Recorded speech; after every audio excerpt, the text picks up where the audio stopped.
साथियों नमस्कार, आप सभी का स्वागत है द ऑफिसर्स एकेडमी के ऑफिशियल यूट्यूब पर। साथियों आप सबको पता है कि बिहार में अब एक बहुत बड़ी वैकेंसी आ गई है AEDO की, जिसमें आपको लगभग सारे विषय के सवाल पूछे जाएंगे। सिर्फ एक ही एग्जाम में आप ऑफिसर बनेंगे। तो उसके लिए डेली हमारी क्लासेस होगी। 15 मिनट के शो में 15 क्वेश्चन का और टॉप 15 क्वेश्चन को आप यहां पर देख पाएंगे। तो लगातार जो है इसको देखते रहिएगा। ये 15 क्वेश्चन यदि डेली आप कवर कर लेते हैं तो काफी कम दिनों में, काफी कम समय में बहुत ज्यादा जो है आपके पास क्वेश्चन का कलेक्शन हो जाएगा, जो एग्जाम के टाइम रिवीजन करके आप बहुत अच्छा कर पाएंगे। चलिए साथियों, प्रश्न की हम शुरुआत करते हैं। ध्यान रखिएगा, सबसे पहला प्रश्न ये आपका है। सबसे पहला क्वेश्चन आपका है कि आयोडीन और पोटेशियम क्लोराइड में से आयोडीन को पृथक किया जा सकता है। यानी पृथक का मतलब होता है अलग करना। यानी आपसे यह पूछता है कि बताइए आयोडीन को अलग करने के लिए आखिर आप किसका प्रयोग करते हैं, यानी किस विधि का प्रयोग करते हैं। अब यहां पर आप विकल्प देखेंगे।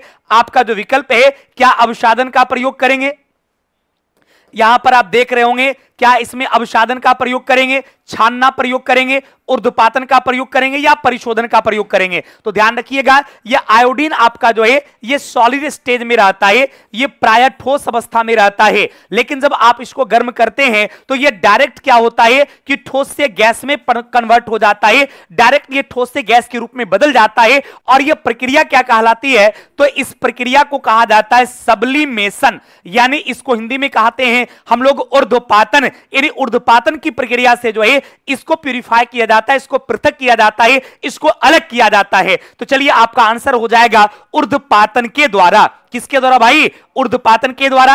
यदि आप इस प्रश्न का आंसर जानते हैं तो आप पहले भी कमेंट कर सकते हैं, नहीं जानते हैं तो आप जवाब देने के बाद ही सही, लेकिन आप आंसर कमेंट जरूर करिएगा। चलिए अगला प्रश्न आपका है कि निम्नलिखित में से कौन सा सहसंयोजक यौगिक है। तो ध्यान रखिएगा साथियों, सहसंयोजक यौगिक की बात करेंगे तो यहां पर ध्यान रखिएगा कि वैसा यौगिक का जो साझेदारी के फलस्वरूप बनता है। ध्यान रखिएगा, वैसा यौगिक जो इलेक्ट्रॉन के साझेदारी के फलस्वरूप बनता है।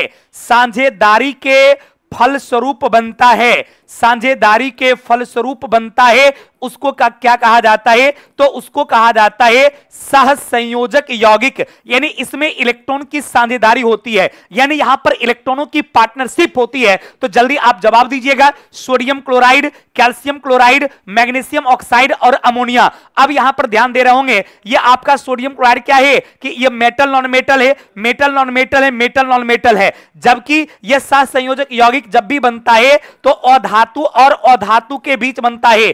ध्यान रखिएगा, ये अधातु और अधातु के बीच इलेक्ट्रॉन की पार्टनरशिप से बनता है, यानी इलेक्ट्रॉनों की साझेदारी से बनता है। लेकिन वो दोनों नॉन मेटल होता है, दोनों का दोनों साथियों जो है अधातु होता है। इसलिए आपका आंसर यहां से अमोनिया हो जाएगा। यानी आपका आंसर साथियों जो है यह आपका जो है NH3 हो जाएगा। इस बात को बिल्कुल ध्यान में रखिएगा। इसमें नाइट्रोजन भी अधातु है और इसमें हाइड्रोजन भी अधातु है। चलिए तो आंसर आपका विकल्प डी हो जाएगा। बाकी A, B और C की बात किया जाए तो इसको कहा जाता है आयनिक यौगिक।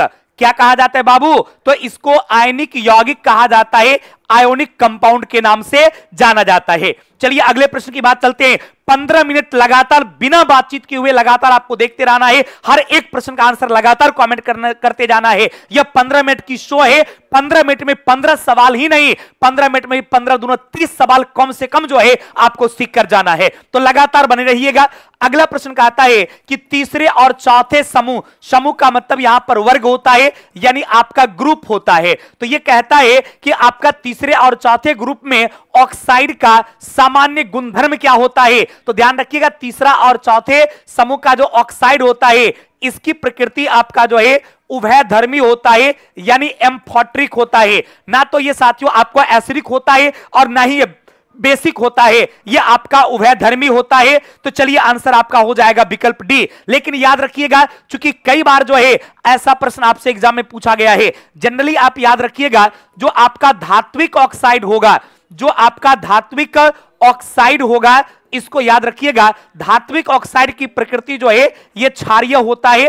धात्विक ऑक्साइड की प्रकृति कैसा होता है? क्षारीय। आप कमेंट करके बताइएगा कई बार आपसे एग्जाम में ऐसा सवाल पूछा गया है कि धात्विक ऑक्साइड की प्रकृति होती है, तो आपका आंसर क्या हो जाएगा? धात्विक ऑक्साइड की प्रकृति बेसिक होती है। और यदि अधात्विक ऑक्साइड की बात किया जाएगा तो ध्यान रखिएगा, अधात्विक ऑक्साइड की प्रकृति जो है वो आपको एसिडिक होता है। इस बात को बिल्कुल ध्यान में रखिएगा। तो धात्विक ऑक्साइड की प्रकृति कैसा होगा? तो आपका क्षारीय होगा। और यदि बात करते हैं अधात्विक ऑक्साइड के बारे में, कि अधात्विक ऑक्साइड के बारे में, तो ध्यान रखिएगा अधात्विक ऑक्साइड की प्रकृति क्या होता है? तो वो आपका एसिडिक होता है, अर्थात अम्लीय होता है। इस बात को ध्यान रखिएगा, अधात्विक ऑक्साइड की प्रकृति कैसा होता है? तो अधात्विक ऑक्साइड की प्रकृति जो है वो आपका एसिडिक अर्थात अम्लीय होता है। क्लियर बाबू? चलिए, तो आपका आंसर विकल्प डी हो जाएगा। उभयधर्मी का मतलब होता है एम्फोट्रिक होता है। जैसे आपने Al2O3 का नाम सुना होगा, ये क्या है? उभयधर्मी प्रकृति का होता है। आपने ZNO का नाम सुना होगा, ये साथियों उभयधर्मी प्रकृति का होता है। क्लियर बाबू? अगला प्रश्न देखिएगा, निम्नलिखित में से कौन सा एक किसी तत्व के परमाणु क्रमांक को निर्धारित करता है? अब ये साथियों परमाणु क्रमांक यानी एटॉमिक नंबर की बात करता है। और एटॉमिक नंबर के निर्धारण की बात किया जाए तो एटॉमिक नंबर का निर्धारण कौन करता है? तो ये आपका प्रोटॉन की संख्या करता है। आपने इसका डिफिनीशन पढ़ा होगा, किसी तत्व के न्यूक्लियस में उपस्थित प्रोटॉन की संख्या को ही उस तत्व का परमाणु संख्या कहा जाता है, एटॉमिक नंबर कहा जाता है। इसलिए ध्यान रखिएगा, एटॉमिक नंबर को Z से सूचित किया जाता है और फॉर्मूला होता है Z बराबर P बराबर E, यानी परमाणु संख्या बराबर प्रोटॉन की संख्या बराबर इलेक्ट्रॉन की संख्या। इसलिए परमाणु संख्या का निर्धारण कौन करता है? तो परमाणु संख्या का निर्धारण साथियों जो है वो प्रोटॉन की संख्या करता है। एक बात और यहां पर बाबू दिमाग में रखिएगा, यह प्रोटॉन की संख्या इलेक्ट्रॉन की संख्या के बराबर होता है, लेकिन जब वो तत्व रासायनिक अभिक्रिया में भाग लेती है तो कभी इलेक्ट्रॉन की संख्या कम हो जाता है तो कभी इलेक्ट्रॉन की संख्या ज्यादा होता है। तो इलेक्ट्रॉन की संख्या में कमी या वृद्धि हो सकती है, लेकिन कभी भी ध्यान रखना है कि प्रोटॉन की संख्या में कोई परिवर्तन नहीं होता है। प्रोटॉन की संख्या हमेशा मेरे दोस्तों जो है वह परमाणु संख्या के बराबर ही होता है। प्रोटॉन की संख्या में कभी भी कमी नहीं होता है, चाहे वो तत्व रासायनिक अभिक्रिया में भाग ले या वो तत्व रासायनिक अभिक्रिया में भाग नहीं ले, प्रोटॉन की संख्या हमेशा फिक्स रहता है। इसलिए ध्यान रखिएगा, परमाणु संख्या प्रोटॉन की संख्या के बराबर होता है, यानी प्रोटॉन की संख्या ही यह निर्धारण करता है कि परमाणु संख्या क्या होगा, यानी एटॉमिक नंबर क्या होगा। यानी Z का मान किस पे डिपेंड करता है? तो नंबर ऑफ प्रोटॉन पर डिपेंड करता है, यह प्रोटॉन की संख्या पर निर्भर करता है। चलिए, तो आंसर आपका विकल्प ए हो जाएगा। आप लोग लगातार आंसर भी कमेंट करिएगा और जो एक्स्ट्रा बात यहां आपको समझाते हैं, सिखाते हैं, जो आपके एग्जाम में पूछा जाता है, वह भी आप कमेंट करने का प्रयास जरूर करिएगा। चूंकि आप ये क्लास देख पा रहे हैं लगातार 15 मिनट में आपको एक बेहतरीन ये साथियों आपको ज्ञान मिल रहा है, एक बेहतरीन क्वेश्चन मिल रहा है। तो ये सेशन आपके लिए यदि फायदा कारक है तो आप कमेंट करके बताइएगा। ये सेशन कैसा आपको लगता है यह भी कमेंट करके बताइएगा, ताकि आपके सभी शिक्षक जो है रेगुलर आपके साथ ये 15 मिनट की शो में बने रहेंगे। तो आप जरूर कमेंट करके बताइएगा ये सेशन आपके लिए कितना फायदा कारक है, ये सेशन आपके लिए कितना यूजफुल है। क्लियर साथियों? चलिए, अगला प्रश्न कहता है कि इन्वर्टर की बैटरी जो होती है, इस इन्वर्टर की बैटरी में आखिर इन्वर्टर की जो बैटरी है इसमें कौन सा एसिड उपयोग किया जाता है? तो इसमें साथियों जो है H2SO4 का प्रयोग किया जाता है। यानी इसमें साथियों ध्यान रखिएगा सल्फ्यूरिक एसिड का प्रयोग किया जाता है। किसका भाई? तो इसमें सल्फ्यूरिक अम्ल का प्रयोग किया जाता है। और ये H2SO4 को जानते हैं, इसको जो है रसायन का सम्राट भी कहा जाता है। इसे साथियों ध्यान रखिएगा, इसे रसायन का सम्राट भी कहा जाता है। कई बार एग्जाम में क्वेश्चन पूछा गया है कि बताइए रसायन का सम्राट किसे कहा जाता है? तो H2SO4 को कहा जाता है। यानी सल्फ्यूरिक अम्ल की बात होगी तो सल्फ्यूरिक अम्ल को जो है रसायनों का सम्राट कहा जाता है। चलिए, तो आपका आंसर यहां से बनेगा विकल्प C is right answer of this question. यानी आपका आंसर विकल्प सी हो जाएगा, H2SO4 हो जाएगा। अगला प्रश्न कहता है कि रेडियो एक्टिविटी का खोज किसके द्वारा किया गया था? रेडियो एक्टिविटी का खोज साथियों जो है हेनरी बेकुरेल के द्वारा किया गया। किसके द्वारा भाई? हेनरी बेकुरेल के द्वारा। हेनरी बेकुरेल के द्वारा रेडियो एक्टिविटी का खोज किया गया था। और हेनरी बेकुरेल ने क्या किया? अपने नाम से इसके यूनिट की बात किया जाए तो इन्होंने अपने नाम से इसका यूनिट जो है इसकी इकाई जो है इन्होंने अपने नाम से रख दिया और इन्होंने कहा कि इसकी इकाई जो है ये आपका बेकुरेल हो जाएगा। तो कई बार तो एग्जाम में सवाल आपसे ये पूछा है कि रेडियो सक्रियता की इकाई क्या है, तो बेकुरेल है, या फिर सवाल आपसे पूछता है कि रेडियो एक्टिविटी का खोज किसने किया था, तो हेनरी बेकुरेल ने किया था। चलिए तो आंसर आपका क्या हो जाएगा, बेकुरेल, जो कि विकल्प बी में है, यानी आपका आंसर यहां पर बेकुरेल हो जाएगा। मैडम क्यूरी की बात किया जाएगा तो मैडम क्यूरी के द्वारा साथियों ध्यान रखिएगा रेडियम और पोलोनियम का खोज किया गया। कई बार क्वेश्चन एग्जाम में पूछा है कि रेडियम और पोलोनियम का खोज किसने किया, तो मैडम क्यूरी ने किया। इसके अलावा याद रखिएगा अगला सवाल कहता है कि नाभिकीय रिएक्टर में अर्थात न्यूक्लियर रिएक्टर में वह अवयव जो अभिक्रिया को नियंत्रित करता है यानी कंट्रोल करता है, इसमें बोरोन और कैडमियम का प्रयोग किया जाता है। और यह बोरोन कैडमियम की बात किया जाता है तो यह प्यारे साथियों जानते क्या कहा जाता है, यह आपका नियंत्रक छड़ कहलाता है,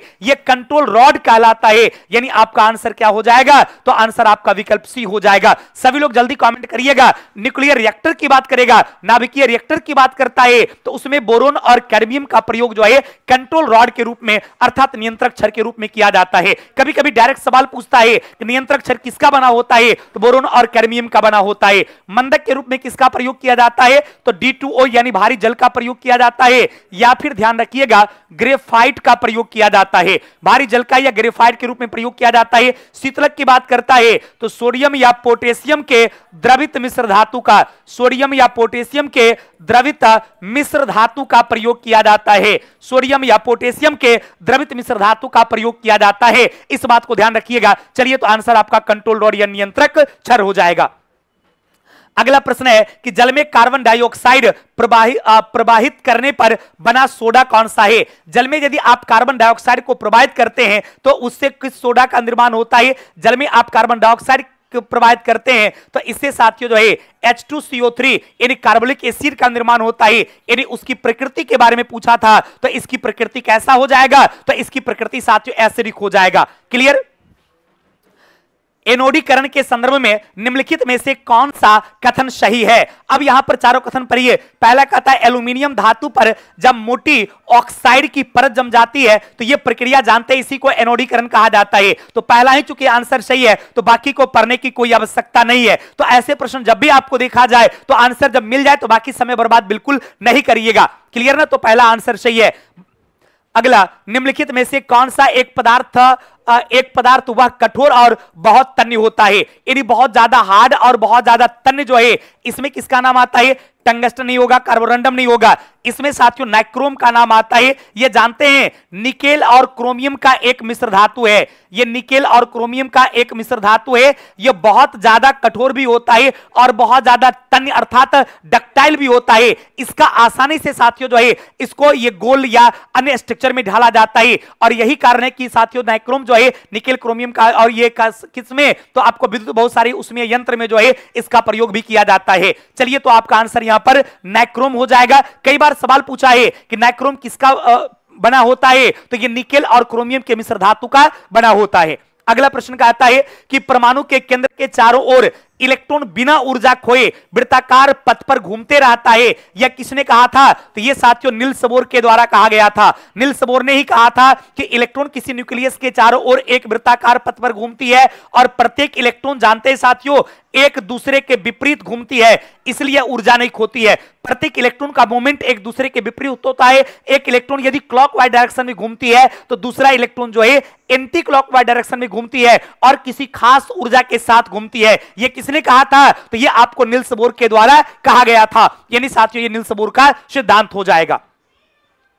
अगला, निम्नलिखित में से कौन सा एक रासायनिक परिवर्तन का उदाहरण है। साथियों रासायनिक परिवर्तन का सीधा मतलब आप जान लीजिए, इसका मतलब होता है कि जिसे पुनः प्राप्त नहीं किया जा सकता है, जिसे पुनः प्राप्त नहीं किया जा सकता है, जिसे पुनः प्राप्त नहीं किया जा सकता है, नहीं किया जा सकता है। ध्यान रखिएगा, जिसे पुनः प्राप्त नहीं किया जा सकता है उसको क्या कहा जाता है, उसे केमिकल चेंज अर्थात रासायनिक परिवर्तन कहा जाता है। अतः कागज को जलाएंगे तो कागज जो जलने के बाद क्या होता है, यह राख में कन्वर्ट हो जाता है। क्या इसे पुनः प्राप्त किया जा सकता है? नहीं किया जा सकता है, अर्थात यह रासायनिक परिवर्तन हो जाएगा। बाकी नरम लोहे का चुंबकीकरण, जल का सेकंड में घुलना, यह सब क्या हो जाएगा, ये दोनों आपका जो है भौतिक परिवर्तन हो जाएगा। ये दोनों का दोनों प्यारे साथियों जो है भौतिक परिवर्तन हो जाएगा। भौतिक परिवर्तन यानी फिजिकल चेंज हो जाएगा, जिसको कि आप पुनः प्राप्त कर सकते हैं, यानी अपने पुराने वाले फॉर्म में ला सकते हैं। अगला प्रश्न कहता है निम्नलिखित में से किस प्रक्रिया द्वारा समुद्री जल को शुद्ध जल में बदला जाता है? समुद्री जल को प्योर करने के लिए यहां पर डिस्टिलेशन अर्थात साथियों ध्यान रखिएगा आसवन विधि का प्रयोग किया जाता है, यानी डिस्टिलेशन प्रोसेस का प्रयोग किया जाता है। यानी आपका आंसर यहां से साथियों विकल्प डी हो जाएगा, आसवन का प्रयोग किया जाता है। अगला, परमाणु प्रतिक्रिया के दौरान उत्पन्न ऊर्जा, परमाणु प्रतिक्रिया से ऊर्जा उत्पन्न होती है। इस ऊर्जा को जानते हैं साथियों क्या कहा जाता है? नाभिकीय ऊर्जा कहा जाता है, इसे न्यूक्लियर एनर्जी कहा जाता है, और इसके स्रोत में साथियों यूरेनियम का नाम भी आता है। तो अब यहां न्यूक्लियर एनर्जी इसी को इंग्लिश में कहा जाता है, यानी आपका आंसर क्या हो जाएगा? आपका आंसर विकल्प ए हो जाएगा। इस ऊर्जा को नाभिकीय ऊर्जा कहा जाता है, न्यूक्लियर एनर्जी कहा जाता है। बेकेलाइट किसका संग्रहण है पता है? ये फिनॉल और फॉर्मल्डिहाइड, इस दोनों के मिश्रण से साथियों बेकेलाइट का निर्माण होता है। और मैं आपको बता दूं ये बेकेलाइट साथियों जो है एक प्रकार का उष्मादृढ़ प्लास्टिक है। ये एक प्रकार का उष्मादृढ़ प्लास्टिक है, और इसके उपयोग की बात किया जाएगा तो कुकर का हैंडल किसका बना जानते हैं?